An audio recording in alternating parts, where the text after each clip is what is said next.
बता दें। मेरा नाम राहुल रंजन, युवा जिला अध्यक्ष जदयू बार। अभी जेडीयू के जिला अध्यक्ष हैं आप, बिल्कुल हैं।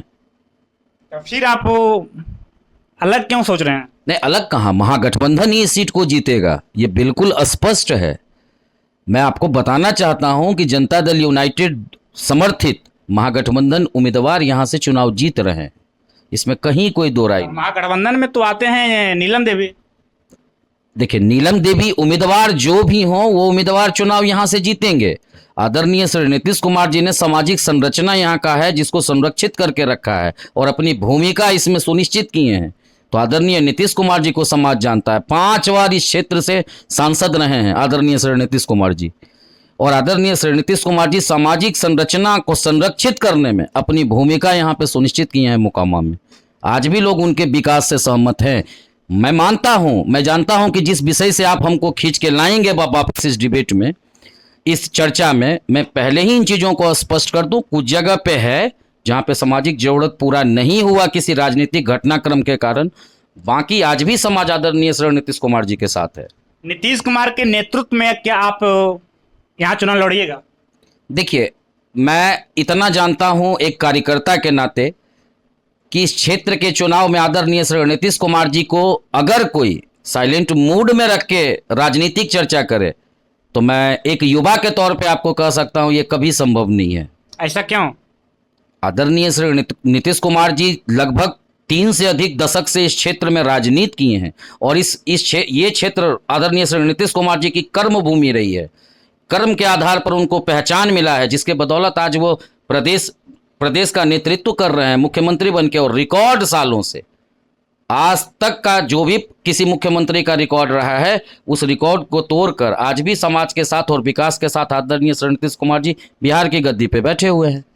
छोटे सरकार को यहाँ की जनता 4 बार मौका दिया है, क्या मोकामा का विकास देखने को मिल रहा है आज? सबसे पहले बात मैं आपको स्पष्ट कर दूं, आदरणीय श्री नीरज कुमार जी हमारे मोकामा और मोकामा के पूरे क्षेत्रों के युवाओं के राजनीतिक सोचिता हैं। हम लोग आदरणीय श्री नीतीश कुमार जी की विचारधारा पे काम करते हैं और यहाँ पे इस विचारधारा के अतिरिक्त और किसी विचारधारा की चर्चा में करना उचित नहीं समझता और मुझे उन चीज़ों के लिए अधिकृत किया भी नहीं गया है। और रही जहाँ तक बात, तो मैं सिर्फ इतना कह सकता हूँ कि आदरणीय नीतीश कुमार जी का जो भी उम्मीदवार इस क्षेत्र में रहेगा या जो भी उम्मीदवार है उसकी जीत सुनिश्चित है। नीतीश कुमार जिसको भी दिल से उम्मीदवार एक्सेप्ट कर लिए उसका जीत सुनिश्चित है यहाँ। बिल्कुल स्पष्ट शब्दों में मैं आपके माध्यम से मैं लोगों को बताना चाहता हूँ। लेकिन फिर भी यहाँ कह रहे हैं, यहाँ के मतदाता का कहना है कि नीतीश कुमार जो भी कर ले, जितना भी प्रयास कर ले, लेकिन यहाँ कमल खिलने वाला है। सर देखिए, ऐसा है, समाज में विभिन्न विचारधाराओं के साथ रहने वाले लोग हैं। विभिन्न विचारधारा के साथ सामाजिक एकता का परिचय देना मोकामा का स्वभाव रहा है। और जहाँ तक राजनीति की बात है तो निश्चित तौर पर आदरणीय श्री नीतीश कुमार जी, श्री नीरज जी और राष्ट्रीय अध्यक्ष श्री ललन बाबू, इन लोगों का विशेष प्रभाव है इन क्षेत्रों पे। मैं इन बातों को मैं स्पष्ट तौर पे आपसे बता देना चाहता हूँ।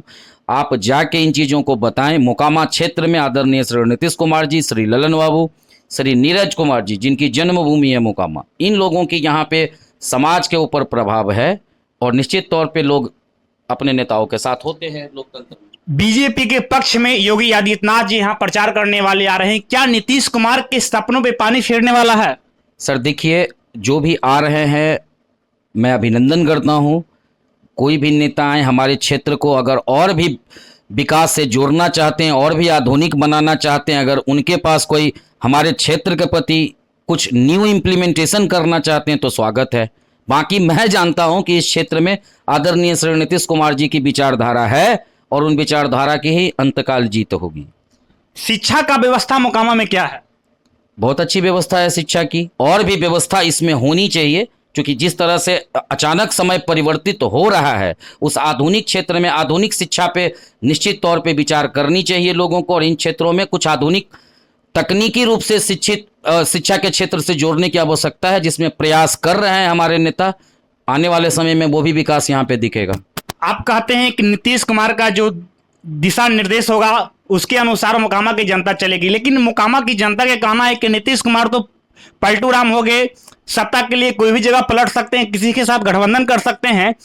नीतीश कुमार का कोई भी स्टेटमेंट आएगा तो मोकामा की जनता मानने के लिए तैयार नहीं। फिर आप कैसे कह रहे हैं कि नीतीश कुमार का कहने के अनुसार ही हम लोग पार्टी को मतदान करेंगे?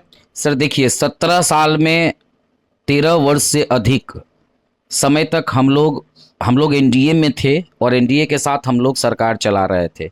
दूसरी मैं सबसे बड़ी बात आपको मैं बताना चाहता हूं, लोकतांत्रिक व्यवस्था में संख्या बल जो मतलब संख्या बल से तय होता है कि उस आसन पे कौन बैठेगा और प्रदेश की सत्ता पे कौन बैठेगा। तो उस आंकड़ों की खेल की राजनीति में मैं मान सकता हूं कि आदरणीय श्री नीतीश कुमार जी को बहुत चीज़ों पे समझौता करना पड़ा हो, लेकिन व्यक्तिगत राजनीति एक विकास पुरुष की छवि रही है।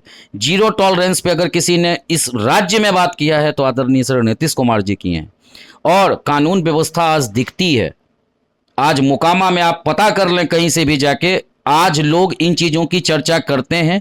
कानून व्यवस्था है और उस कानून व्यवस्था के हिसाब से हमारी समाज आज अपनी संस्कृति के साथ संरक्षित है। आपको नहीं लग रहा है कि जिस तरह से बीजेपी से अलग होकर नीतीश कुमार आरजेडी में गए हैं, यही एक वजह हो सकता है कि दोनों उपचुनाव में जेडीयू अपना उम्मीदवार नहीं खड़ा कर पाई? देखिए, ये तो शीर्ष नेतृत्व और जो भी अधिकृत हैं चुनाव से संबंधित कार्यों पे निर्णय लेने के लिए, ये उन लोगों का मुद्दा है या उन लोगों का मसला है।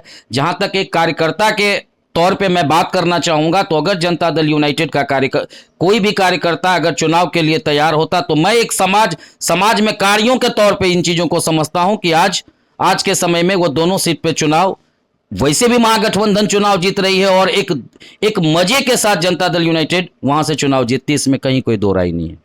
इस बार जो मोकामा उपचुनाव हो रहा है, यहाँ के मतदाता क्या असमंजस में पड़ गए हैं? काहे का असमंजस? किस बात की असमंजस? क्योंकि दोनों भूमियार बनाम भूमियार की लड़ाई है। देखिए, भूमियार बनाम भूमियार की लड़ाई इस सीट पर लगभग 35-40 वर्षों से है।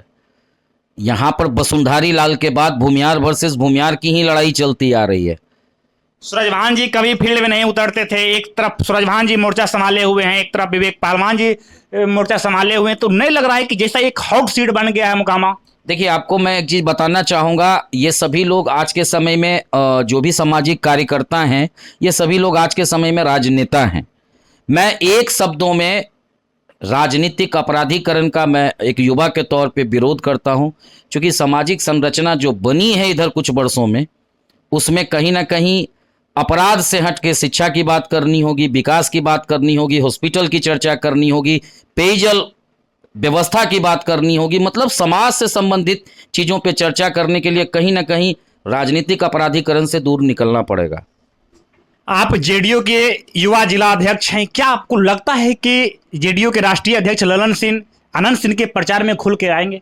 देखिए, ये तो आदरणीय राष्ट्रीय अध्यक्ष जी का निर्णय है, लेकिन मुझे जहां तक विश्वास है, जदयू का हर एक कार्यकर्ता इस चुनाव में महागठबंधन के उम्मीदवार को कहीं ना कहीं सामाजिक तौर पे हो या व्यक्तिगत फिजिकल तौर पे हो सपोर्ट कर रही है, मजबूत कर रही है, और निश्चित तौर पे महागठबंधन यहाँ से चुनाव जीतेगी। लेकिन बीजेपी के तमाम प्रदेश लेवल के जितने भी नेता है, सभी यहाँ आके कैंप डेरा डाले हुए हैं, लेकिन महागठबंधन की तरफ से कोई भी ऐसा चेहरा नहीं दिखाई दे रहे हैं जो कि मोकामा में आ गया और नीलम देवी के पक्ष में प्रचार कर रहे हैं। देखिए, मैं बताना चाहता हूं आपको, चूंकि ये चर्चा कुछ समाज में भी है, बहुत जगहों पे है, लोग इस तरह की चर्चा कर रहे हैं। मैं बताना चाहता हूं, हमेशा समाज से जुड़े रहे हैं हमारे नेता, कभी ऐसा समय नहीं है कोई। अगर आप विशेष तौर पे चुनाव के समय आ सकते हैं, लेकिन कहीं से भी किसी भी स्थिति में यहाँ पे किसी को विशेष रूप से आने की आवश्यकता नहीं है।